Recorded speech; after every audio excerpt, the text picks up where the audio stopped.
ये कहानी किसी भूत या शैतान की नहीं बल्कि एक इंसान की है जो कि अब एक दरिंदा है। वो एक हैवान है और ये कहानी उस हैवान की हैवानियत की है। तो क्या है इस कहानी में खास, आइए जानते हैं। तो दिल थाम के बैठिएगा क्योंकि आज इस वीडियो में मैं आपको हैलोवीन 2018 की कहानी सुनाऊंगा। जिनका भी दिल कमजोर है वो इस वीडियो से दूर रहिए क्योंकि इस वीडियो में आपको ऐसी दरिंदगी देखने को मिलेगी जो शायद आप लोग बर्दाश्त नहीं कर पाएंगे। मूवी की शुरुआत होती है एक रिहैब सेंटर से, जहां पर दो रिपोर्टर एरोन और डैना एक ऐसे पेशेंट का इंटरव्यू लेने के लिए आए हैं जो कि 40 साल से इस रिहैब में बंद है और जिसने 40 साल पहले इतने मासूमों को मारा था कि सब समझ गए थे कि ये इंसान नहीं, इंसान के रूप में एक हैवान है। और उस दरिंदे का नाम है माइकल। माइकल के डॉक्टर रणबीर डैना और एरोन से मिलते हैं। वो उन्हें बताते हैं कि माइकल ने 40 साल से कुछ भी नहीं कहा है, उसके मुंह से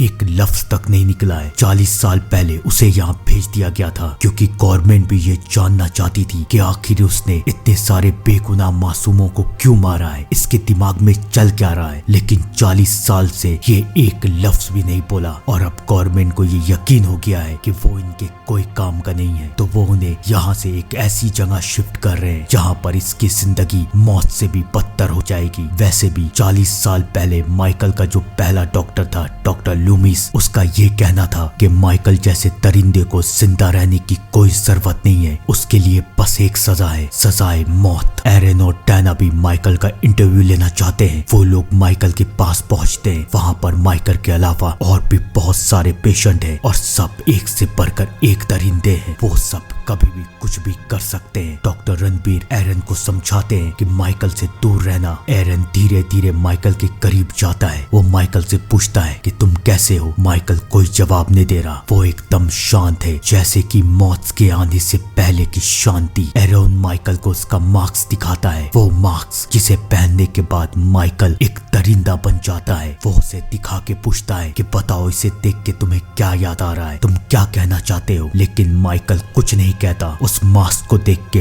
बाकी सारे पेशेंट डर रहे हैं, वो चिल्ला रहे हैं, लेकिन माइकल अभी भी कुछ नहीं कहता। वो क्यों कुछ नहीं कह रहा था ये बात तो हमें आगे ही पता चलेगी। माइकल की कहानी कभी माइकल की थी ही नहीं, वो कहानी लॉरी की भी थी। वो आखिरी शिकार जो कि माइकल के हाथों से बच गई थी और जिसकी वजह से माइकल 40 सालों में पिंजरे में कैद है। एरन और डैना अब लॉरी का इंटरव्यू लेने के लिए जाते हैं। लेकिन क्या लॉरी वही मासूम लड़की है जिसे 40 साल पहले माइकल ने मारने की कोशिश की थी? आइए जानते हैं। वो लोग लॉरी के घर में पहुंचते हैं। लॉरी का घर एक केज बन चुका है, एक ऐसा पिंजरा जहां पर कोई नहीं आ सकता। वो लॉरी से बात करते हैं और कहते हैं कि आप हमें इंटरव्यू दीजिए, हम आपको पैसे देंगे। लॉरी मान जाती है। वो लोग अंदर आते हैं। एरन लॉरी को ये कहता है कि क्या आपको पता है कि माइकल के साथ क्या होने वाला है? लॉरी कहती है मुझे पता है कि परसों सुबह 7 बजे माइकल को किसी और हॉस्पिटल में शिफ्ट कर दिया जाएगा। डैना कहती है कि हम आपकी स्टोरी जानना चाहते हैं कि आपके साथ क्या हुआ था, क्या आप माइकल को कभी माफ कर सकती हैं? लॉरी कहती है कि मैं माइकल को कभी माफ नहीं कर सकती, मैं चाहती हूँ कि वो तड़प तड़प के मर जाए। डैना लॉरी को समझाती है कि अब आपको सब कुछ भूल जाना चाहिए, आपने सब कुछ याद रखा है, इसी की वजह से आपकी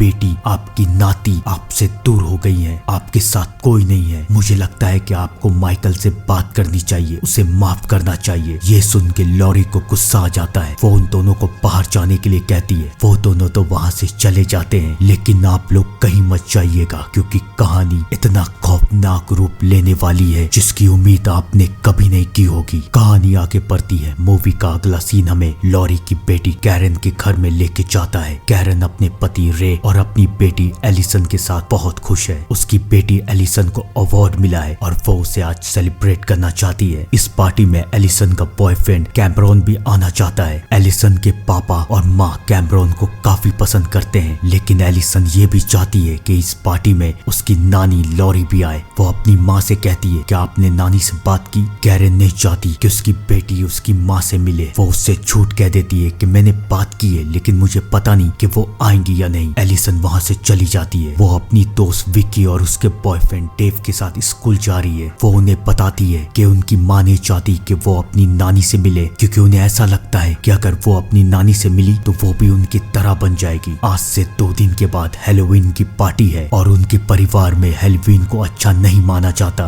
क्योंकि उन्हें ऐसा लगता है कि हैलोवीन के दिन जरूर उनके फैमिली में कुछ ना कुछ बुरा तो जरूर होगा। विक्की एलिसन को समझाती है कि सब कुछ ठीक हो जाएगा, तुम बस कैमरॉन के साथ पार्टी में जाना और एंजॉय करना। लेकिन विक्की को पता नहीं था कि ये पार्टी अब खून की पार्टी में बदलने वाली है। कहानी आगे बढ़ती है। एलिसन अपने स्कूल पहुंचती है, जहां पर उसकी मुलाकात उसके बॉयफ्रेंड कैमरॉन से होती है। दोनों बहुत एक्साइटेड है, पहले तो उसके पेरेंट्स से मिलने के लिए और दूसरी हैलोवीन के पार्टी के लिए। वो दोनों साथ में बहुत खुश है। एलिसन अपनी क्लास में जाती है और तभी वो ये देखती है कि उससे मिलने के लिए उसकी नानी लॉरी आई है। वो अपनी नानी से मिलती है। उसकी नानी उसे पैसे देती है और कहती है कि यहाँ से दूर चले जाओ, हैलोवीन पार्टी में जाने की क्या जरूरत है, यहाँ से दूर अपने दोस्तों के साथ कहीं घूमने जाओ, तुम खुश रहोगी। हाँ, तुम्हारी माँ गुस्सा जरूर करेगी, लेकिन तुम ये सब भूल जाओगी। ये कह के लॉरी वहाँ से जाने लगती है। तो फिर एलिसन ये कहती है कि आप मुझे भूलने के लिए कह रही हैं? क्या आप आज तक माइकल को भूल पाई हैं? मैं जब से आपको देख रही हूँ तब से आप अपने आप को तैयार कर रही हैं माइकल से लड़ने के लिए, लेकिन आप ये सब क्यों कर रही हैं? माइकल अब कभी नहीं आएगा, वो आप तक कभी नहीं पहुंचेगा। लॉरी अपनी नाती को समझाने की कोशिश करती है कि एक दिन ऐसा भी आएगा जब माइकल और वो आमने सामने रहेंगे और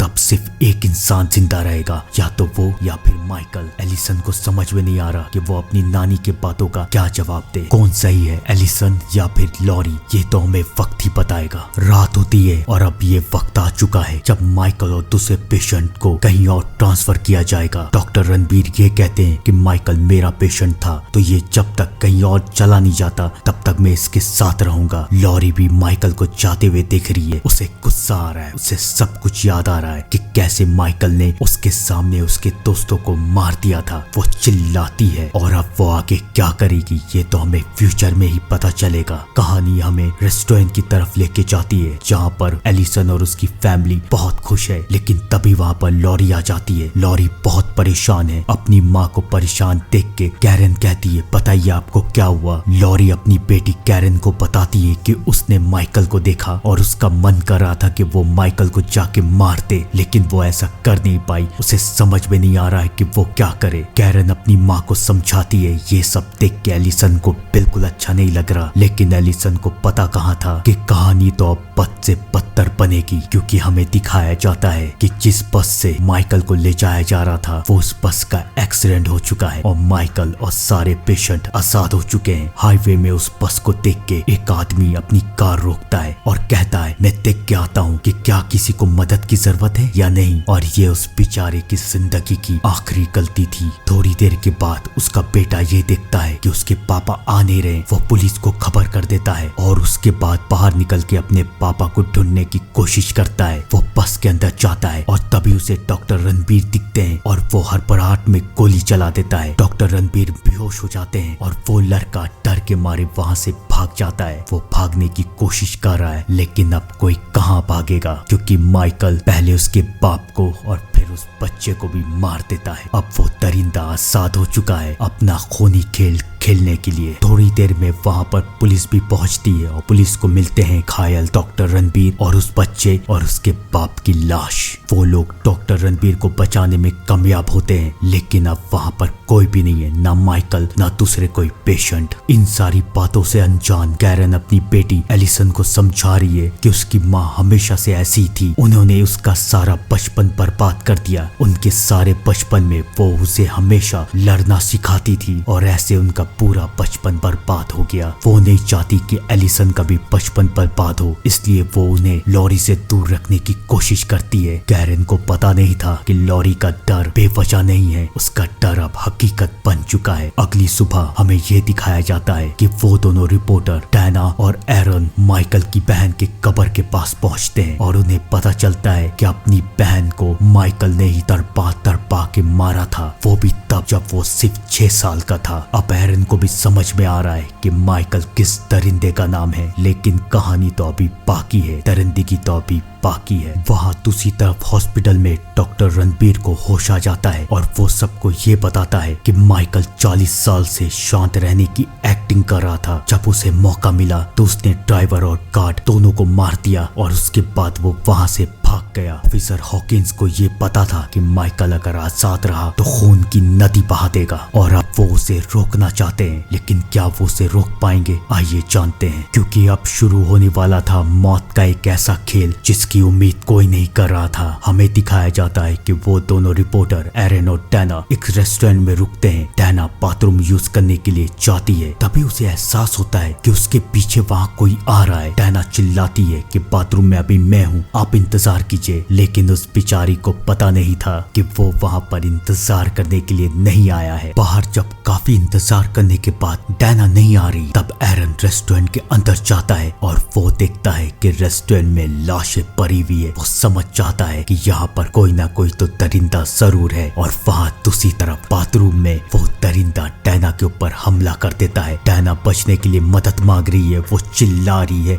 एरन मुझे बचा लो। एरन वहाँ आता है, वो उससे देखता है कि माइकल अब अपना मास्क पहन के पूरी तरीके से दरिंदा बन चुका है। माइकल सबसे पहले एरन को मारता है और उसके बाद डैना को। माइकल ने अपना खूनी खेल शुरू कर दिया है। अब कौन जिएगा कौन मरेगा किसी को नहीं पता। और वैसे भी आज तो उसकी सबसे खास रात है, आज तो हैलोवीन की रात है, आज तो वो दरिंदगी जरूर दिखाएगा। माइकल की भागने की खबर लॉरी को भी मिल जाती है और लॉरी को यकीन था कि माइकल उससे बदला जरूर लेगा। वो अपनी बेटी कैरन के घर जाती है, उनसे कहती है कि हमें यहाँ से भागना पड़ेगा, लेकिन कैरन और उसका पति रे लॉरी की बातों पे यकीन नहीं कर रहा। वो उससे बाहर निकाल देते हैं। लॉरी को कुछ समझ में नहीं आ रहा कि वो क्या करे, कैसे अपने परिवार को बचाए, क्योंकि माइकल तो उस तक जरूर पहुंचेगा। और वहाँ दूसरी तरफ ऑफिसर हॉकिंस को डैना और एरन की भी लाश मिल जाती है और अब उन्हें भी माइकल को रोकना है, लेकिन क्या वो हैवान किसी के रोकने से रुकेगा? आइए जानते हैं। रात हो चुकी है, हैलोवीन की रात, या फिर आप लोग कह सकते हैं उस दरिंदे की रात। वो दरिंदा हैलोवीन की रात सबके घर में घुस के सबको धीरे धीरे मार रहा है, कोई उसे नहीं रोक सकता। ऑफिसर हॉकिंस और लॉरी उसे ढूंढने की कोशिश कर रहे हैं, लेकिन क्या वो मिलेगा? देखते हैं। और वहाँ दूसरी तरफ इन सब चीजों से दूर एलिसन अपने बॉयफ्रेंड कैमरन के साथ पार्टी में एंजॉय कर रही है। तभी उसे याद आता है कि उसे अपनी दोस्त विक्की को कॉल करना है। वो विक्की को कॉल करने के लिए बाहर आती है। विक्की अपनी बेबी सिटर का काम कर रही है, वो एक बच्चे का ख्याल रख रही है। वो एलिसन को कहती है कि तुम लोग इसी घर में क्यों नहीं आते, हम सब मिलके एंजॉय करेंगे, डेव भी आ रहा है। एलिसन मान जाती है। एलिसन बहुत खुश है। वो अपने बॉयफ्रेंड को बताने के लिए अंदर जाती है, लेकिन वो तब ये देखती है कि उसका बॉयफ्रेंड किसी और लड़की के साथ है। वो समझ जाती है कि उसका बॉयफ्रेंड उसे धोखा दे रहा है। वो पार्टी से बाहर निकलती है। कैमरन एलिसन को रोकने की कोशिश करता है और इस कोशिश में एलिसन का फोन खराब हो जाता है। एलिसन पार्टी से निकल जाती है और वहाँ दूसरी तरफ विक्की उस बच्चे को सुला देती है। उससे कहती है कि डरता मत, मैं यहीं पर हूँ। और तब विक्की का बॉयफ्रेंड डेव भी वहाँ पर आता है। वो दोनों बहुत खुश है, लेकिन तभी विक्की को यह एहसास होता है कि इस घर में कोई और भी है। तभी वो बच्चा भागते हुए नीचे आता है और कहता है कि मेरे रूम के पास कोई था। विक्की को लगता है कि ये बच्चा डर रहा है। वो कहती है चलो मैं देखती हूँ। डेव भी सोचता है कि तब तक मैं बाहर से घूम के आता हूँ। विक्की ऊपर कमरे में जाती है। वो उस बच्चे के साथ मजाक करती है कि देखो मैं भूत हूँ। वो बच्चा भी अब समझ जाता है कि कोई नहीं है, लेकिन विक्की को पता नहीं था कि मौत की अब शुरुआत हो चुकी है। तभी विक्की ये देखती है कि दरवाजे के बाहर कोई शख्स है और वो और कोई नहीं बल्कि माइकल है। माइकल विक्की पे हमला कर देता है। विक्की उस बच्चे को भागने के लिए कहती है। वो बच्चा नीचे की तरफ भागता है और माइकल विक्की को तड़पा तड़पा के मार रहा है। वो बच्चा घर से भाग जाता है और भागने से पहले वो डेव को कहता है कि विक्की को जाके बचाओ। डेव विक्की को बचाने के लिए जा रहा है, लेकिन उसे बचाने के लिए डेव को माइकल को मारना पड़ेगा। काफी देर हो जाती है, पूरा घर शांत हो जाता है और हमें दिखाया जाता है कि ऑफिसर हॉकिंस उस घर के पास पहुंच चुके हैं। वो ये कहते हैं कि पड़ोसी ने खबर दी है कि इस घर से चिल्लाने की आवाज आ रही थी, क्या इस घर में सब कोई ठीक है? वो घर के अंदर घुसते हैं और देखते हैं कि डेव की लाश है वहाँ और ऊपर विक्की की लाश। हमें दिखाया जाता है कि उस घर के बाहर लॉरी भी पहुंच चुकी है और लॉरी अपने पुराने दोस्त माइकल को देख लेती है। वो माइकल के ऊपर गोली चलाती है, लेकिन माइकल वहाँ से बच के निकल जाता है। गोली की आवाज सुन के हॉकिंस भी बाहर आ जाते हैं, लेकिन अब क्या फायदा, अब तो माइकल यहाँ से जा चुका है। थोड़ी देर में वहाँ पर पुलिस की सारी बैकअप आ जाती है। पुलिस के साथ डॉक्टर रणबीर भी। लॉरी सबको समझाने की कोशिश करती है कि हमें जल्द से जल्द माइकल को ढूंढ के मारना पड़ेगा, वरना ये दरिंदगी का सिलसिला रुकेगा नहीं। ऑफिसर हॉकिंस ये सोच लेते हैं कि वो माइकल को मार देंगे, लेकिन क्या कोई ऐसा कर पाएगा? आइए जानते हैं। कहानी आगे बढ़ती है। लॉरी को ये पता था कि माइकल उसके लिए और उसके परिवार के लिए आ रहा है। वो पुलिस टीम लेके कैरन के घर जाती है। पुलिस वाले कैरन को बताते हैं कि लॉरी जो कह रही है वो सही है, माइकल बाहर भाग चुका है और अब वो अपना शिकार कर रहा है। कैरन को अपनी बेटी एलिसन की फिक्र है। उसे समझ में नहीं आ रहा कि एलिसन आखिर कहाँ है, और वहाँ इन सब से दूर एलिसन अपने दोस्त ऑस्कर के साथ घर लौट रही है। ऑस्कर को ये लगता है कि एलिसन और कैमरॉन का